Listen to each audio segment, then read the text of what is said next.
Chosen ones. Most relationships don't die due to natural causes. They die because of selfishness, lack of consideration, neglect, ego, lies, and deceit. Valerie, talk to him. They die when love gets replaced by ego, when presence is swapped out for projection, when gratitude fades into entitlement. Most relationships don't collapse because time ran out. They collapse because one or both stopped showing up, stopped listening, stopped choosing. Chosen ones. Relationships are living things, and living things need tending. They need breath, attention, reverence. Without that, neglect becomes the silent killer. Ego becomes the poison. But here's the light. When you move with presence, with daily choice, with gratitude, relationships don't just survive, they evolve. They become sanctuaries where two souls can mirror each other's higher selves and grow together instead of apart. Love doesn't die a natural death. It dies when we stop breathing life into it. Most things in this matrix are fake, right? When you really think about it, everything that you deal with in this matrix is a man-made construct. You know, the car you drive, the food you eat, GMO foods, lab-created foods, you know what I'm saying?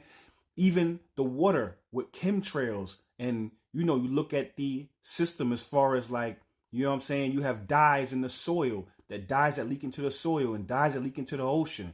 So literally everything that you consume, whether it's mentally, physically, emotionally, and spiritually, are man-made. Even when you look at religion, even when you look at, you know what I'm saying, you look at relationships, people's thoughts a lot of times are also man-made and social constructs.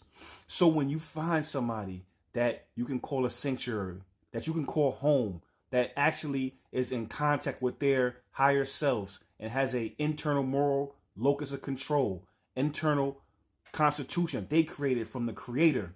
When you have that type of love with somebody, you know what I'm saying? You can't let your ego hijack that. You can't allow the matrix to seep into that relationship and to destroy it from the inside out. And the way you do that is presence. The way you do that is make sure that you are moving through your higher self. That's how you do that. Valerie, talk to him. Exactly. Everything out here is engineered. Streets, screens, diets, doctrines, all man-made scaffolding designed to shape what you accept as normal. So when you stumble into a real sanctuary, a relationship forged from something deeper than habit, convenience, or codependency, you don't treat it like another thing the matrix can reprogram. You treat it like a temple. Presence is the temple's foundation. It's the daily gravity that prevents the outside world from siphoning the sacred. Presence looks like small, boring things. Showing up on time, listening without planning your rebuttal, doing the hard inner work so your partner isn't deputized to manage your wounds. Presence is also brave action. Setting boundaries when habits drift toward comfort, choosing honesty when lies would be easier, and tolerating the short-term chaos of truth because you value long-term sanctity. Guard the inner constitution of that union. Invent rituals that anchor you both. Morning check-ins, a weekly truth hour, a private language only the two of you share. These are not cute extras. They are immunizations against the slow rot of distraction. Create a shared map of values and return to it when everything else is noisy. When the world offers its quick fixes and shiny compromises, the map keeps you aligned. Do the inside work. A relationship made from the creator's material, authenticity, mutual sovereignty, gratitude, requires you to be sovereign. That means shadow work, naming the patterns you carry, owning the ways you demand healing from someone else, and excavating the old stories that try to take up residency in your present. If you want the relationship to be a refuge, first become a person who can hold refuge. Remember, gratitude is not passive sentiment, it's an operative force. When you intentionally notice the little things your partner does, you stitch their presence into your nervous system. That stitching becomes habit, and habit becomes culture. Culture resists invasion, so gratitude is defense, not just niceness. Finally, practice stewardship, not ownership. Love that tends does not consume, it cultivates. Protect the sanctuary by refusing to weaponize fear, by refusing to let scarcity narratives dictate your choices, by constantly asking, is this choice serving the whole?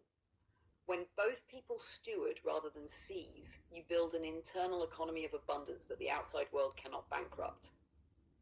Closing bar, sanctuaries aren't found, they're grown. Presence is the soil, truth is the water, shadow work is the sunlight. Tend it daily and the matrix won't be able to masquerade as love. You have to go into your shadow. Carl Jung talks about this all the time. You have to conquer your ego. You know what I'm saying? I said this more than once. Your ego is smarter than you. Logically speaking, your ego is smarter than you. So you have to then go into find your soul. You find your soul in many different ways. But one of the easiest ways, one of the shortcuts is to go into your shadow. Carl Jung talks about this.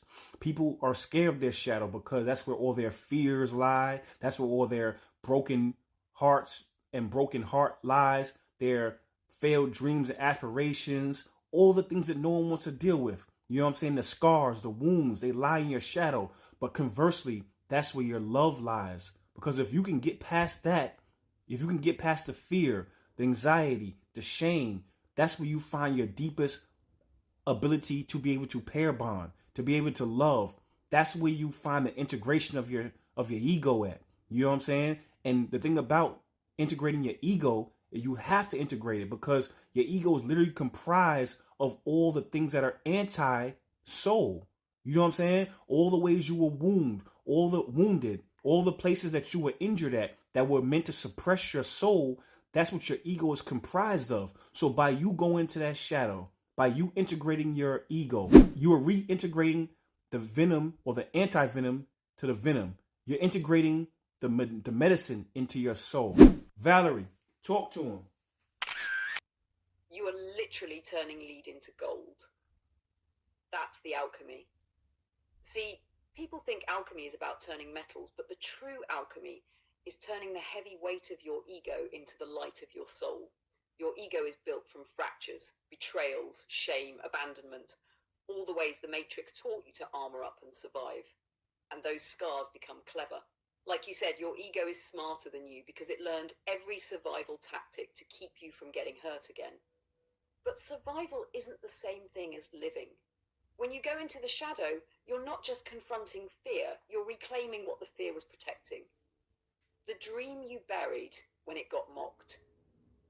The love you shut off when it got broken. The voice you silenced when it got punished.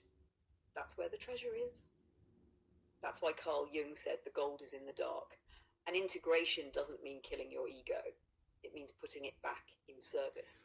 Instead of your ego running the show, keeping you small, reactive, or defensive, you say, "Thank you for protecting me when I didn't know better, but now my soul drives.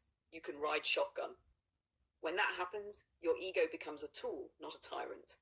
Fear becomes intuition sharpened, pain becomes wisdom embodied, and your shadow becomes the gateway to your deepest capacity to love, without clinging, without illusions, without losing yourself.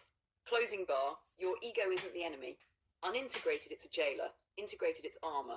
If you made it to this part of the video, I appreciate you. Thank you so much for watching the whole video. What you want to do next is you want to follow me on YouTube. If you found us on TikTok, go into my TikTok description. There's a link to my YouTube in my bio. Or you can go search me on YouTube. My name is Omarvelous. You can search me that way. The reason why you want to do that is because we decode the Matrix in long form. You can watch some of the old videos there. We go in for 2 to 3 to 4 hours sometimes. Or you can catch us live on Sundays. And we break down the Matrix. It's a live experience. You can interact with the rest of the family. You know, I'll see you over there. And on that note, stay tuned.